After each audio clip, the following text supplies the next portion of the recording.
Good morning. Welcome to Walking Boxing. It is Monday, April the 28th, 2025. And as expected, all the talk in the last 24 hours has been about the big fight in England yesterday. Chris Eubank Jr. with that win over Benn.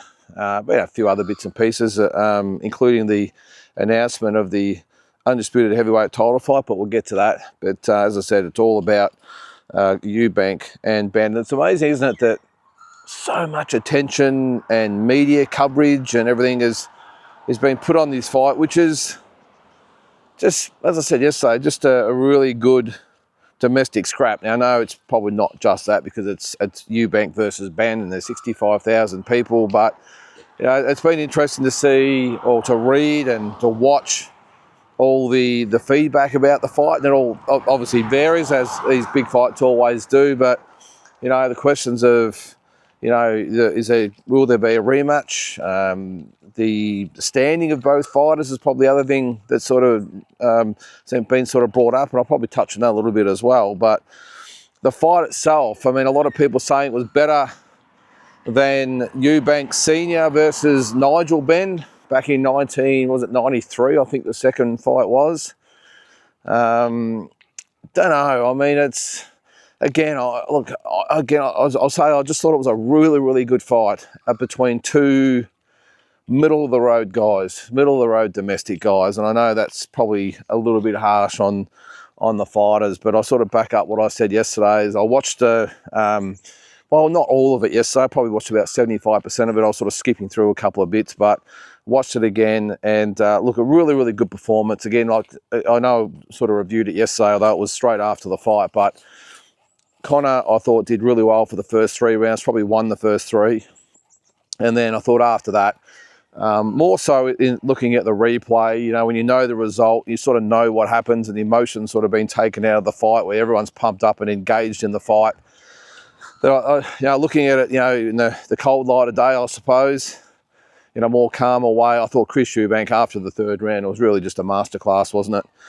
Well, masterclass is probably a little bit kind. It was just, he dominated the fight after that. A masterclass is what, you know, Mayweather did to Pacquiao, and, you know, Ali did against Foreman. That's a masterclass. Yesterday, it was just a really well-drilled fighter who probably had the most impressive performance of his career when you think about it, Chris Eubank. He boxed really well, and I don't want to take away from his moment, because the pressure, you know, on both guys actually, the pressure on both of them as far as the names and the family feud and everything like that. But you know, I watched the press conference afterwards with Eddie Hearn. I actually didn't see anything with Chris Eubank. He went to the hospital apparently straight after the fight, and at this stage I haven't really seen much from him. Now, it was reported that he had a broken jaw, but from all accounts, that's not the case, and he's going to be okay. But he did look a bit banged up, as did Conor Benn at the press conference, didn't he? It was a war. Regardless of everything, it was a war, and both guys had to dig really deep to get through that fight, and I really take my hat off to both of them for that. But Eddie Hearn at the press conference probably said everything that a promoter probably needs to say. Oh, I don't know. I mean, Eddie did his best to say, you know, about the stocks of Conor Benn, how high they'd gone, and how he was going to be a superstar, and he had so much admiration, and he thought that he won the fight, although he didn't say it with a lot of conviction. Yeah, I just thought it was a little bit hollow. But we'll get into a little bit more of that in a sec. I'll probably waffle on a little bit more too much about that. But let's go to on this day first. I should have probably started with that, but we'll get onto it now. All right, in 1993, in Dublin, Ireland, Mexico's Goyo Vargas defeated Paul Hodgkinson for the WBC featherweight title. In 2012, Mexico's Johnny Gonzalez defeated Elio Rojas on points in Mexico for the WBC featherweight title. And in 2012, Chad Dawson actually upset Bernard Hopkins on points in Atlantic City, New Jersey for the WBC light heavyweight title. And 1967, a very important date in boxing history this day. Muhammad Ali, or was he Cassius Clay there? I can't remember. I think it was Muhammad Ali. He declined to enter the army on this day and was subsequently put out for 3 years for not being inducted into the army. So that was on this day in 1967. All right, back to Benn and Eubank. So the press conference, I thought Connor Benn spoke a lot better than what I thought he would, to be honest. He hasn't always been a classy type of guy, to put it mildly. I've never really been a fan of his because of that.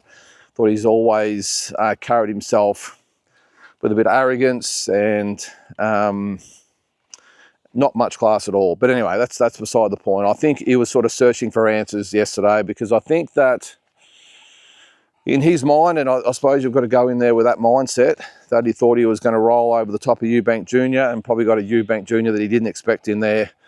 And it was sort of a bit lost for words. And look, a lot of emotions. You've got to put yourself in the position of these guys. I mean, especially a fight of this magnitude.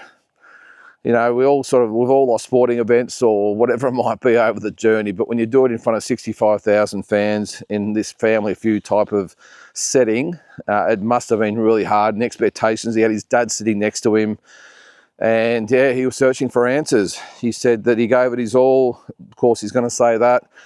He just couldn't get him out of there. He said he did hurt Eubank numerous times and just couldn't pull the trigger. Not so sure about that. I know I think he got Eubank's attention a few times. I don't reckon there was at any stage that I saw that I looked at Eubank and thought, wow, he's in trouble here. Eubank, Benn's got him on the go and might be able to finish him here. I never thought that. I thought, yeah, he caught him with some good shots and, as I said, got his attention. But at no stage did I think that Eubank was ever in danger of being dropped or let alone stopped. So anyway, that was his thoughts. He said the weight was obviously an issue. Wasn't an issue before the fight, because he said didn't matter what he weighed, he was going to knock him out. But in hindsight, it's a wonderful thing. But look, again, I'll say I've never been a massive fan of Benn, and I'm sort of glad he got humbled a little bit yesterday. But it doesn't take away the fact that it was an unbelievable performance by him. To dig so deep, and Eubank would have been such a bigger guy in the ring against him, wouldn't he? I think he would have outweighed him. I think on the morning of the fight, it was only about 5 pounds, but you can probably sort of believe that that night there probably would have been 20 pounds separating them. It's a lot of weight, but at the end of the day, just like Chris Eubank knew that what he was getting into as far as the weight goes is giving up the $500,000 or whatever it was, or was it 350,000 pounds or whatever it was, 300 pounds, whatever it was. Just as Chris Eubank knew all about that, Connor Benn knew all about the weight as well, and in the fight it definitely took its toll. So yeah, and there is talk actually. I mean, the first things after this turn to the rematch, as it would. And look, I think in theory it's really good, but on the other hand, Eddie Hearn did actually make one good point. He said that he's not quite sure about the rematch because of the toll that it took on Connor Benn, and maybe what another fight, because they're talking about September for the rematch. So, but that was probably the smartest thing that Eddie actually said during the whole press conference, was that, well, we're going to have to assess that because Connor took a lot of punishment, and we're not sure whether another fight like that would be smart. And he's probably right, because you're only in this sport sort of a short time, and your career can be even shorter if you continue to take fights like that. I mean, it was a bruising affair. So Turki Al-Sheikh afterwards, the first thing he said, of course, was, well, we need a rematch and let's do it in September. But yeah, let's just see what transpires there, because the other thing that might come into the way of the fight happening is that Team Eubank, and probably got every right to, have said, well, we don't want the rehydration clause in the rematch, and I don't think that's going to go down too well with Team Benn. Well, it's 100% it won't go down too well, especially considering that Eddie stated at the press conference that they might even make Eubank go down even further and keep the rehydration course for 10 pounds. So he's talking about sort of 154 to 157, and then a 10-pound clause after that, which would allow him to go up, of course, to 167, 166, something like that. So I don't think that's going to happen. We saw how hard that Eubank did the weight in this fight, so I don't see that happening. And who knows, this might be the only fight we get between the two. I've got a feeling, though, no matter what has been said, though, at the press conferences and between the teams, though, that Conor Benn, once the dust settles, you can probably just feel the steam starting to come off his head. He'll want revenge. So I've got a feeling we will see it. But, yeah, the terms still have to be worked out. I wouldn't be surprised, to be honest, if we have exactly the same terms as this fight. It probably makes sense. I think Chris Eubank Jr. will probably do the weight easier next time. And let's face it, it was only half an ounce over. So I've got a feeling that, they might have just got it just a little bit wrong, and obviously it cost him all that money. But he got there an hour late for the weigh-in, had 4 minutes or something to lose the half an ounce. So I think they've just sort of got the last bit of the cut wrong. So I think he could do it in the rematch, and he had done it, I think, in a few fights before yesterday's fight. So I think it'll be fine. But I wouldn't be surprised if it's exactly the same terms. So why shouldn't it be? I feel for both sides as far as the negotiations goes. I think that, of course, Conor Benn's probably within his rights to say, well, let's do it again, but you need to be lighter. And Chris Eubank saying, well, I won the first fight and that's all I can make, take it or leave it. And when there's $10 million at stake and maybe even more in the rematch, who knows? Yeah, the fight's going to happen. The fight's going to happen. But the question again is the stocks of both fighters. What happens now with both guys? How are they perceived? Because both guys have been sort of perceived as sort of the villains in England for different reasons. I mean, Conor Benn had the failed drug test. Never really carries himself that well. He's just got that arrogance about him and that cockiness, and which is not a bad thing sometimes in fighters. I'm not against it, but it can be very, very disrespectful, and he just comes across really badly in my view. Anyway, maybe I'm just old-fashioned and don't like the young upstarts, but I've never been able to really take to him. But Eddie Hearn saying that, he's now a superstar and, his stocks have risen so high. I'm not so sure. I think there's a lot of fans out there that still aren't happy with him as far as that failed drug test and the way he carries himself. And the fact he's never really beaten anybody as well. I think fight fans aren't stupid, especially in England. They're very passionate fans over there. So I'm not sure his stocks go up. I think a lot of people will probably admire him for what he did and his performance and give him his due, give him his flowers, as they say. But I don't think the view of him has probably changed that much. Chris Eubank Jr., now for me, it has changed.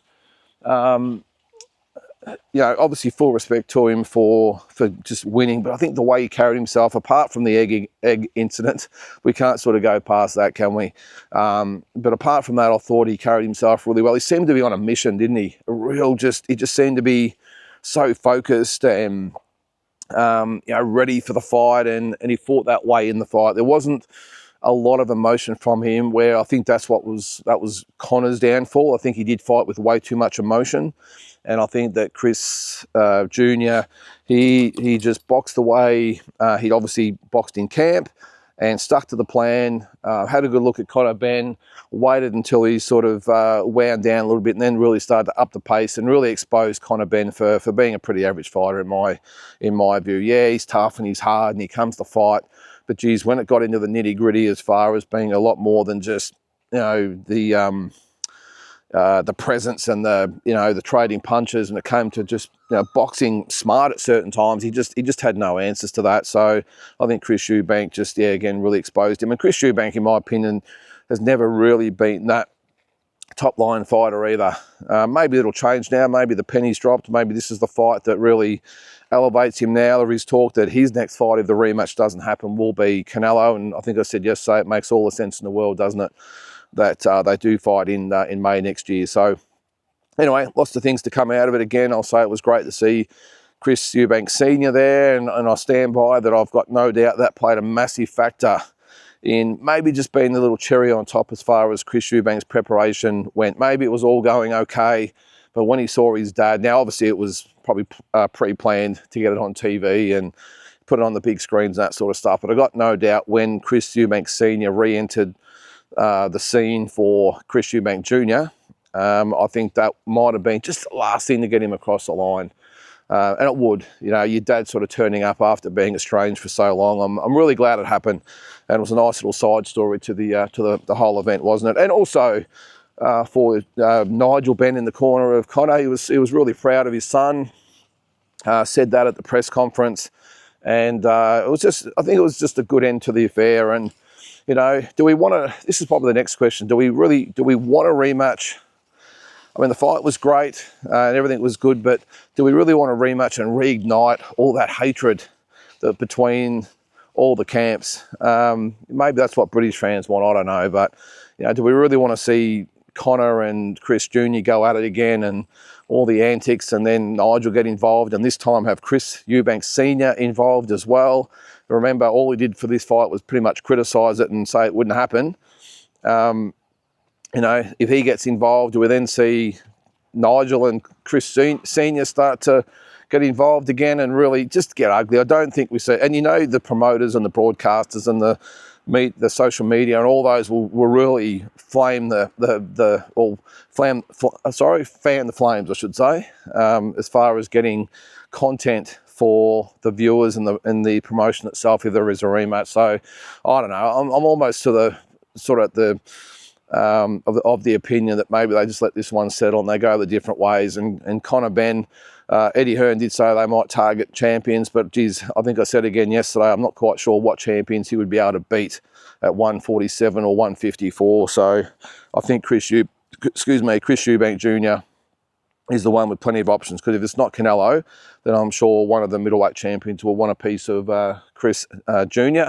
and what he brings to the table. And isn't it amazing that a few times in his career, it looks like it's been all over for Chris before it even began, and now all of a sudden he's sitting in the driver's seat a little bit as far as his career goes, doesn't he, in those big fights. So anyway, I must admit my view of Chris has changed. I've always thought he was a bit of a tosser. But yeah, I think apart from the egg, the way he conducted himself in the lead up to the fight itself, and then especially he did do the interview in the ring, didn't he, afterwards? So, and I thought he conducted himself really well in that as well. So, and then after the fight, he didn't get too excited. He wasn't jumping around. He wasn't being an idiot. He wasn't getting in the face of Connor Benn. He took it respectfully, and that's probably the old-fashionedness coming out of me, where I really like that. So anyway, now also amidst all that, it looks like the heavyweight title fight between Usyk and Dubois is now official. It'll be July 19th in England, Wembley Stadium as well. So that should be a fantastic event. Really glad it's in England.